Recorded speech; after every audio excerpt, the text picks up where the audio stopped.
অবশ্যই আশা আশা তো করাই যায় এবং মানে আশা অনেক আগেই ঋতুপর্ণার যে মাপের খেলোয়াড়, আমি বলছি না ইউরোপের খুব সেরা কোনো ক্লাবে বা এতে, কিন্তু যে কোনো একটা পর্যায়ে বাংলাদেশের গন্ডি পেরিয়ে বা ভুটানের যে লিগে খেলে সেখান থেকে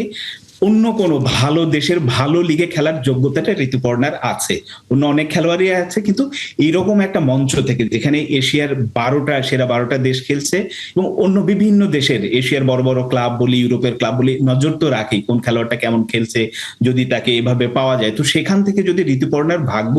খুলে যায় সেটা তো খুবই ভালো। কারণ বাংলাদেশ থেকে ওই রকম এজেন্ট বলি বা যারা আসলে এরকম সংযোগগুলো করে দেয় বিভিন্ন ক্লাবের সাথে, তাদের সাথে চুক্তি করানো, ওইটার খানিকটা সীমাবদ্ধতা আছে। কিন্তু এইরকম একটা মঞ্চ থেকে যদি আসলে সেই সম্ভাবনাটা তৈরি হয় এবং